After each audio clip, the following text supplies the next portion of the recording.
Your excellency, chancellor Scholz, दोनों देशों के डेलीगेट्स, मीडिया के साथियों, नमस्कार। गुटेन टाग। सबसे पहले मैं चांसलर सोल्ज और उनके डेलीगेशन का भारत में हार्दिक स्वागत करता हूं। मुझे खुशी है कि पिछले 2 वर्षों में हमें तीसरी बार भारत में आपका स्वागत करने का अवसर मिला है।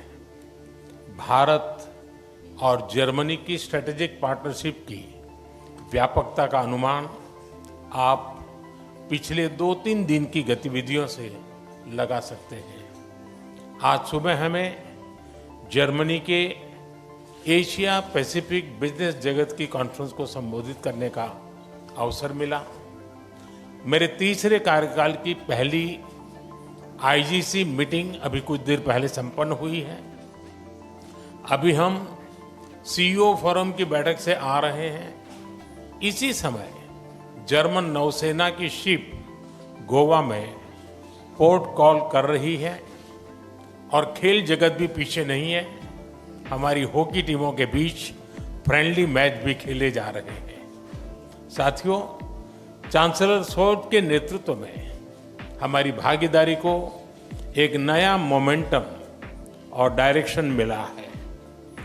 जर्मनी की फोकस ऑन इंडिया स्ट्रैटेजी के लिए मैं चांसलर सोल्ज का अभिनंदन करता हूं। इसमें विश्व के 2 बड़े लोकतंत्रों के बीच पार्टनरशिप को कॉम्प्रिहेंसिव तरीके से मॉडर्नाइज और एलिवेट करने का ब्लूप्रिंट है। आज हमारे innovation and technology road map launch किया गया है। Critical and emerging technologies, skill development और इनोवेशन में होल ऑफ गवर्नमेंट अप्रोच पर भी सहमति बनी है। इससे आर्टिफिशियल इंटेलिजेंस, सेमीकंडक्टर और क्लीन एनर्जी जैसे क्षेत्रों में सहयोग को बल मिलेगा और सिक्योर, ट्रस्टेड और रेजिलिएंट ग्लोबल सप्लाई और वैल्यू चेन्स का निर्माण करने में भी मदद मिलेगी। साथियों, रक्षा और सुरक्षा क्षेत्रों में बढ़ता सहयोग हमारे गहरे आपसी विश्वास का प्रतीक है। क्लासिफाइड इंफॉर्मेशन के एक्सचेंज पर बनी सहमति इस दिशा में एक नया कदम है। आज संपन्न की गई म्यूचुअल लीगल असिस्टेंस ट्रीटी से आतंकवाद और अलगाववादी तत्वों से निपटने में हमारे साझा प्रयास सशक्त होंगे। ग्रीन एंड सस्टेनेबल ग्रोथ के साझा कमिटमेंट पर दोनों देश निरंतर कार्यरत है। आज हमारी ग्रीन और सस्टेनेबल डेवलपमेंट पार्टनरशिप को आगे बढ़ाते हुए हमने ग्रीन अर्बन मोबिलिटी पार्टनरशिप के दूसरे चरण पर सहमति बनाई है और ग्रीन हाइड्रोजन रोड मैप भी लॉन्च किया है। साथियों, यूक्रेन और पश्चिम एशिया में चल रहे संघर्ष हम दोनों के लिए चिंता के विषय है। भारत का हमेशा मत रहा है कि युद्ध से समस्याओं का समाधान नहीं हो सकता और शांति की बहाली के लिए भारत हर संभव योगदान देने के लिए तैयार है। इंडो पैसिफिक क्षेत्र में अंतर्राष्ट्रीय कानूनों के तहत फ्रीडम ऑफ नेविगेशन और रूल ऑफ लॉ सुनिश्चित करने पर हम दोनों एकमत हैं। हम इस बात पर भी सहमत हैं कि 20वीं सदी में बनाए गए ग्लोबल फोरम 21वीं सदी की चुनौतियों से निपटने में सक्षम नहीं है।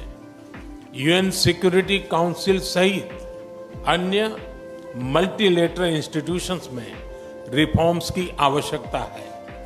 भारत और जर्मनी इस दिशा में सक्रिय रूप से सहयोग करते रहेंगे। साथियों, पीपल टू पीपल कनेक्ट हमारे संबंधों का अहम स्तंभ है।